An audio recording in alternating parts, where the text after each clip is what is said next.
Hello friends, welcome to ரம்மாஸ் cooking world. இன்றைக்கி நம்ம ஹோம்மேட் பன்னீர் ரொம்ப சிம்பிளாக ரெண்டு இன்க்ரீடியன்ட் வச்சு ஈஸியாக பண்ணிடலாம். இந்த பன்னீர் வச்சு பன்னீர் பாப்கார்ன், பன்னீர் 65, பன்னீர் புலாவ், இப்படி நிறைய ரெசிபிஸ் நம்ம ட்ரை பண்ணலாம். வாங்க எப்படி பண்ணுறதுன்னு பார்க்கலாம். ஃபஸ்ட்டு ஒரு ஹெவி பாட்டம் பேன் இந்த மாதிரி எடுத்துக்கோங்க. இப்போ இதை எடுத்துக்கிட்டு இதில் 1 லிட்டர் ஃபுல் ஃபேட் மில்க், நம்ம நார்மலாக வாங்குகிற மில்க் ஆட் பண்ணோன்னா நம்மளுக்கு அவ்வளோ பன்னீர் கிடைக்காது. அதனால நல்லா திக்கான ஃபுல் ஃபேட் மில்காக எடுத்துக்கோங்க. இப்போது இது பேனில் ஆட் பண்ணிவிட்டு இதை கண்டினியூஸாக ஸ்டர் பண்ணிகிட்டே இருங்க. அப்போ தான் நம்மளுக்கு அடி பிடிக்காது. இப்படி மிக்ஸ் பண்ணிகிட்டே இருந்தீங்கன்னா கொஞ்சம் நேரத்தில் மில்க் லைட்டாக பாயில் ஆகும். அந்த ஸ்டேஜில் இப்போ நம்ம இதில் 2 டேபிள் ஸ்பூன் வினிகர் ஆட் பண்ண போகிறோம். நீங்கள் வினிகர் உங்களுக்கு பிடிக்காதுன்னா நீங்கள் ஒரு ஃபுல் லெமன் ஆட் பண்ணிக்கலாம், அதுவும் சூப்பராக இருக்கும். இப்போ நம்ம இது கர்டல் பண்ண போகிறோம். இது நல்லா தெரிஞ்சு வந்ததுக்கப்புறம் லைட்டாக மிக்ஸ் பண்ணிகிட்டே இருங்க. அடுப்பு இந்த டைமில் சிம்மில் வச்சுக்கோங்க. இப்போ பாருங்கள், ஒரு 2 செகண்ட்ஸில் உங்களுக்கு கர்டல் ஆகிடும் மில்க்கு.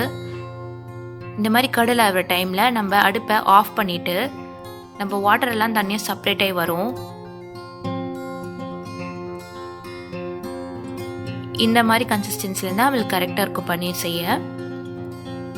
இப்போ நம்ம இந்த வாட்டர்லாம் ட்ரெயின் பண்ண போகிறோம். அதுக்கு ஒரு பவுல் எடுத்துக்கோங்க.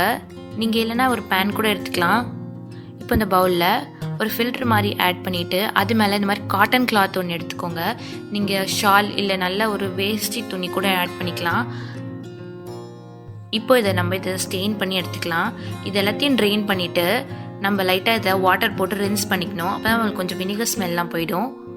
இப்போ லைட்டாக இதை ரின்ஸ் பண்ணிவிட்டு தேவைப்பட்டிங்கன்னா கொஞ்சம் சால்ட் ஆட் பண்ணிக்கலாம். நான் சால்ட் எதுவும் ஆட் பண்ணல. இப்போ இது எல்லாத்தையும் லைட்டாக ரின்ஸ் பண்ணிவிட்டு இதை நல்லா ஃபோல்ட் பண்ணி வாட்டர் நல்லா நம்ம ஃபில்டர் பண்ண போகிறோம். இந்த மாதிரி நல்லா அழுத்தி விட்டுக்கோங்க. அப்போ இருக்கிற தண்ணியெலாம் வெளியே வந்துடும். இதெல்லாத்தையும் ஸ்குவீஸ் பண்ணி வாட்டரெல்லாம் வெளியே எடுத்துட்டுக்கப்புறம் இந்த வாட்டரை தூக்கி போட்டுறாதீங்க. இது ரொம்ப நியூட்ரிஷன் உள்ள வாட்டர். நீங்கள் கிரேவி பண்ணும்போது யூஸ் பண்ணிக்கலாம். ஹேர் பேக், ஃபேஸ் பேக் கூட யூஸ் பண்ணிக்கலாம். ரொம்ப ஹெல்த்தியான வாட்டர். இப்போ நம்ம இதை ஒரு ஷேப்புக்கு கொண்டு வந்துடலாம். அப்போ தான் நம்மளுக்கு ஈஸியாக பன்னீர் இருக்கும் கட் பண்ணுறதுக்கு. இந்த மாதிரி ஃபோல்ட் பண்ணி நம்ம ஒரு ஸ்கொயர் ஷேப்புக்கு கொண்டு வர போகிறோம். இப்போ கொண்டு வந்துட்டு இதில் நல்ல ஒரு வெயிட்டான பாத்திரத்தை எடுத்து வைங்க. நான் கொஞ்சம் பவுலில் வாட்டர் ஆட் பண்ணி இதை வச்சுட்டு ஒரு 2 ஹார்ஸ்க்கு அப்படியே வச்சுக்கோங்க. அப்போ தான் நம்மளுக்கு பன்னீர் சூப்பராக கிடைக்கும், திக்கான பன்னீர் கிடைக்கும். இப்போ 2 ஹார்ஸ் கழிச்சு இந்த பாத்திரத்தை எடுத்துட்டு நம்ம பன்னீர் எப்படி வந்திருக்குன்னு பார்க்கலாம்.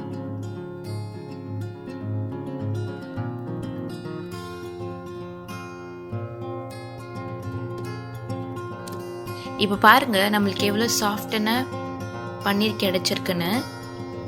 நல்ல ஷேப் வந்திருக்கு. இப்போ பன்னீர் எல்லாம் சூப்பராக ரெடி ஆகிடுச்சு. இப்போ வாங்க இதை கட் பண்ணி பார்ப்போம். இதில் எனக்கு ஒரு 15 to 17 பீசஸ் பன்னீர் கிடச்சிது.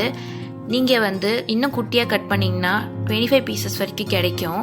நான் இதே மாதிரி இன்னொரு பேட்சும் பண்ணி இதில் ஆட் பண்ணியிருக்கேன். பாருங்கள் எவ்வளோ சாஃப்டான பன்னீர் நம்மளுக்கு கிடைச்சிருக்குன்னு. கண்டிப்பாக ட்ரை பண்ணி பாருங்கள். ரொம்ப சிம்பிளான ரெசிபி. கடையில் வாங்குறதோட வீட்டில் சேர்த்து இன்னும் சாஃப்டாகவே இருக்கும். இந்த ரெசிபி உங்களுக்கு பிடிச்சிருந்ததுன்னா லைக் பண்ணுங்கள், ஷேர் பண்ணுங்கள், மறக்காமல் சேனலுக்கு சப்ஸ்கிரைப் பண்ணுங்கள். தேங்க்ஸ் ஃபார் வாட்சிங்.